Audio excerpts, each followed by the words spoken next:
అర్థం చేసుకోవచ్చా?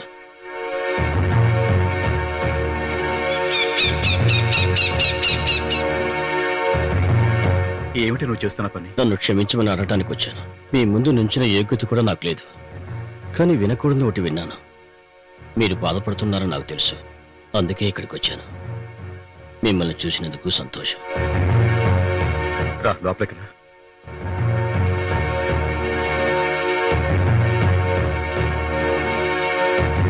వాడిని ఇక్కడి నుంచి పంపించేశారని తెలిసినప్పుడు నేను చాలా బాధపడ్డాను, కానీ వాడికి తగిన శిక్ష పడింది. నువ్వేం చెప్తున్నావయ్యా? అవును, నేను ఒక నీడలాగా వాడి వెంట ఉన్నప్పుడు అన్నీ భరిస్తూ వచ్చాను. మీకెవరికి ఏమీ తెలియదు. కర్ణాటకలో వాడు సంపాదించిన డబ్బంతా ఆ అమ్మాయి కోసమే ఖర్చు పెడుతున్నాడు. దేవా మీరనుకున్నంత మంచివాడు కాదు, చాలా నీచమైన గుణం కలవాడు. ఈ అమ్మాయి ఒక్కతే కాదు, వాడికి చాలా మంది అమ్మాయితో సంబంధం ఉంది. ఒకసారి వాడిని పోలీసులు పట్టుపోయినప్పుడు జామీన్ ఇచ్చి నేనే బయటికి తీసుకొచ్చాను. దేవుడా, ఏమిటిదంతా? ఏమిటి మధు నువ్వు చెప్పేది? మధు, నా తమ్ముడు దేవా గురించి నువ్వు మాట్లాడుతున్నావా? అవును, మీ తమ్ముడు దేవా గురించి. వాడికి నేను ఎన్నోసార్లు చెప్పాను, కానీ వాడు వెళ్ళలేదు. అందుకే నాకు వాడితో తిరగటం ఇష్టం లేదు. ఎక్కడో వీధుల్లో అనాథలా అడుక్కుంటూ బతకవలసిన నాకు ఒక పునర్జన్మ ఇచ్చిన ఈ కుటుంబంతోనే ఉంటాను. దయచేసి నాకు ఇక్కడ ఉండటానికి అవకాశం కల్పింది.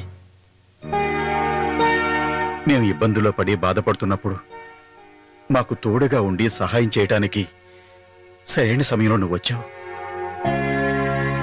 మనిషి అన్నవాడు తప్పు చేస్తాడు. ఆ తప్పుకి కారణాలు ఎన్నో ఉండొచ్చు. నువ్వు తెలుసుకుని పశ్చాత్తాపడ్డావంటే అదేరా మానవ ధర్మం. బాబు నాన్న, ఇక నుంచి దేవాకి బదులు వీడేరా నీ తమ్ముడు.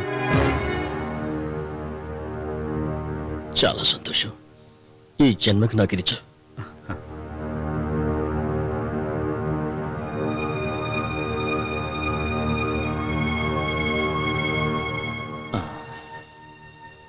తాతయ్య. ఎవరు? ఏంటి, ఏం మాట్లాడవు? నేను తాతయ్య. కాస్త దగ్గర చూస్తాను. మీరు నన్ను గుర్తుపట్టలేరు తాతయ్య.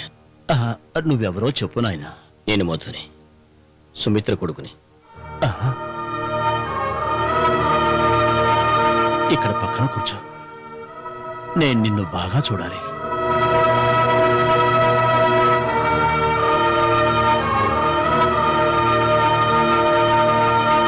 నీకు 13 ఏళ్ల వయసులో ఇక్కడి నుంచి వెళ్ళిపోయిన నీ రూపమే నా మనసులో అలాగే ఉంది. ఇప్పటికీ నీకు నా మీద కోపం ఉంది కదూ? లేదు తాతయ్య, అంతా నా తలరాత. చనిపోయిన నా తల్లిదండ్రుల స్థానంలో మీరు తప్ప నాకెవరూ లేరు. మిమ్మల్ని అందరినీ అర్థం చేసుకోవడానికి నాకు చాలా టైం పట్టింది తాతయ్య. చేసిన తప్పులను మన్నించి నన్ను క్షమించండి. ఏమిటి బాబు అంటున్నా? క్షమాపణ అడగాల్సింది నేను. నిన్ను ఆ నరకంలోకి నెట్టడానికి నేను ఒక కారకుణ్ణి. కానీ ఇప్పుడు అన్నిటికీ పరిహారంగా నువ్వు నా చివరి రోజుల్లోనైనా నా దగ్గరకు వచ్చి మనశ్శాంతిని కలిగించావు. అది నా పూర్వజన్మ సుకృతం.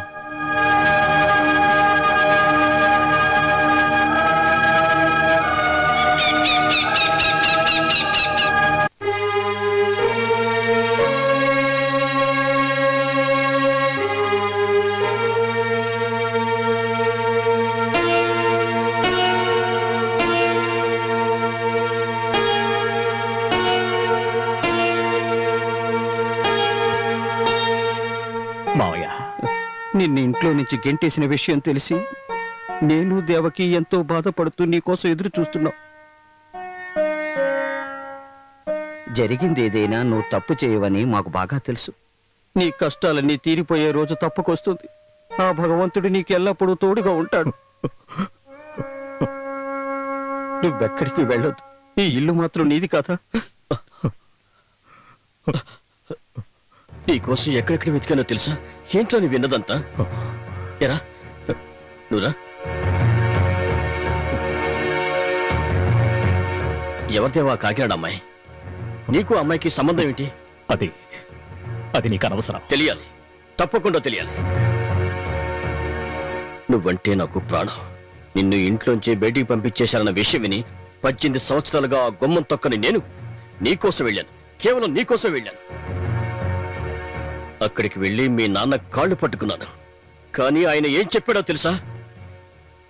ఈ లోకంలో నచ్చని వాడివి నువ్వొక్కడివేనంట. వాళ్ళేమైనా చెప్పని, నీకోసం నేను ఏమైనా చేయడానికి సిద్ధం. నాతోనైనా నిజం చెప్పు, ఎవరో అమ్మాయి? అది నీకు అనవసరం అని చెప్పాను కదా.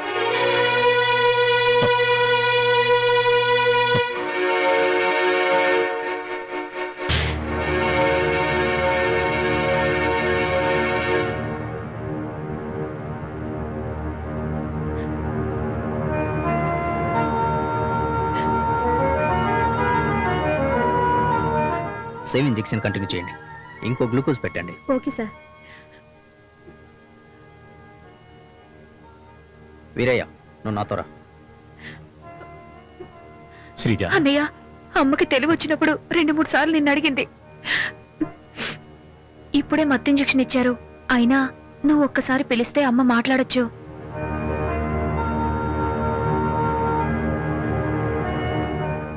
పిన్ని,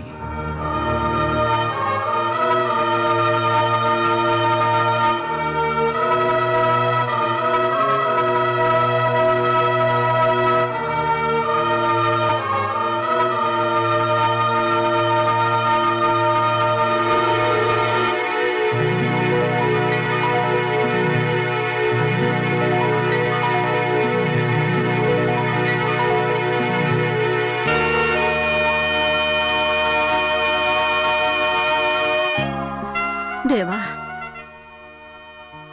నువ్వు వచ్చేసావా నాయనా? నీకేం కాదు, నువ్వేం బాధపడకు.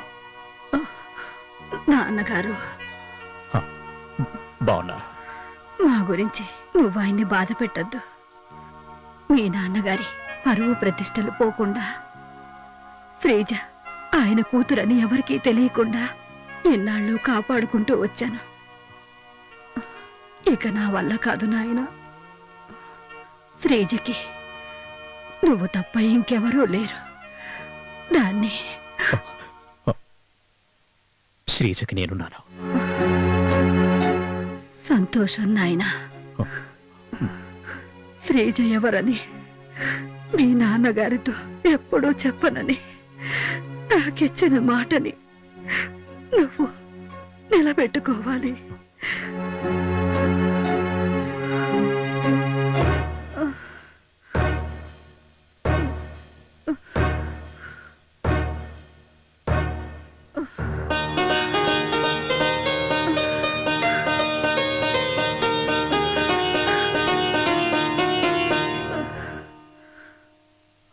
డాక్టర్ ఏమన్నారు? ఇంకా ఏ మందులు ఇచ్చినా ప్రయోజనం లేదని డాక్టర్ గారు చెప్పారు. అయితే వెంటనే వేరే ఏదైనా హాస్పిటల్.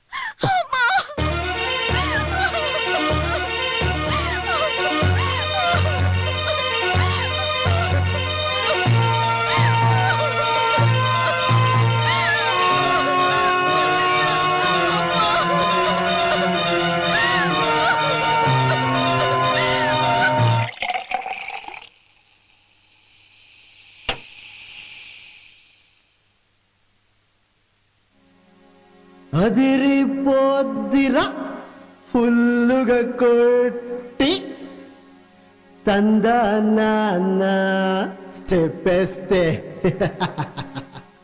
ఎరా ఏంది? నేనేరా మోనార్క్. నేనెవరు? ఆనందించరా మైకంతోటి స్వర్గాన్ని నేడే పట్టేశా. ఆపండ్రా. మీరు చేస్తున్న ఈ గోల పక్కింటి వాళ్ళకే కాదు ఊరంతటికి వినిపిస్తుంది తెలుసా? ఇంతకాలం సహించాను.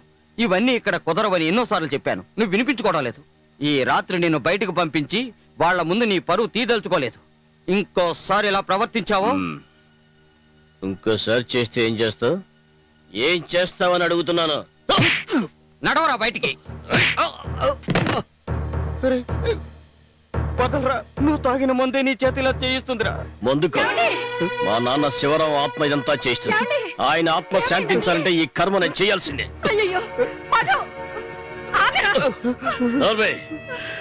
ఆ జన్మ శత్రువుని చంపటానికి పుట్టిన ప్రళయరుద్రుడు నేను. శత్రువు వాడే ఆ దేవా. ఆ దేవా అమ్మాయితో ఉన్న ఫోటోని నాన్సీ వాళ్ళ అన్నయ్యకి ఇచ్చింది నేనే. వాడిని ఇంట్లోంచి పంపించడానికి కారణం నేనే. నా సంహార తాండవం ఆ ఇంట్లో జరగబోతుంది. మధు, నువ్వు? అవును, నేనే. ఈ రోజుతో నీ కార్యక్రమాలన్నీ ఈ చెత్తను ముగించేస్తాను.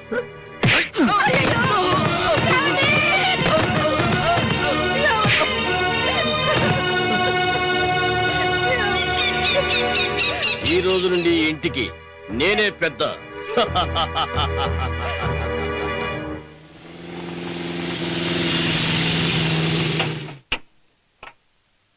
దేవన్న, ఏంట్రా మామయ్య మావయ్యని వాళ్ళ ఇంటిపైన మధు వాళ్ళు తాగి గొడవ చేస్తుంటే అడగటానికి వెళ్ళిన మామయ్యని మధు తన్ని కింద పడేశాడు.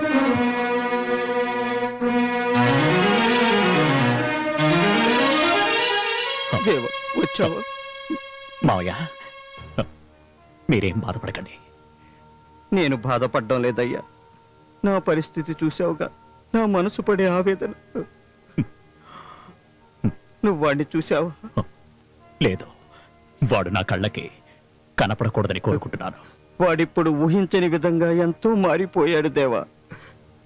ఏదో తెలియక చేసి ఉండొచ్చు. నా కోసం వాడిని క్షమించి వదిలే. వాణ్ణి నువ్వు ఏమీ చేయనని నాకు మాటివు.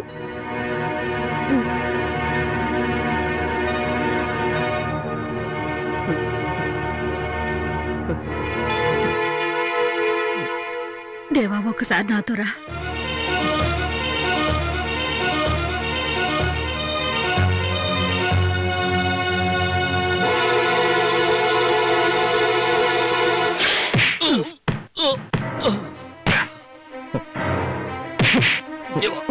నీ చెప్పే కష్టం విను. నువ్వు నాతో స్నేహంగా నటించింది ఇందుకోసమా?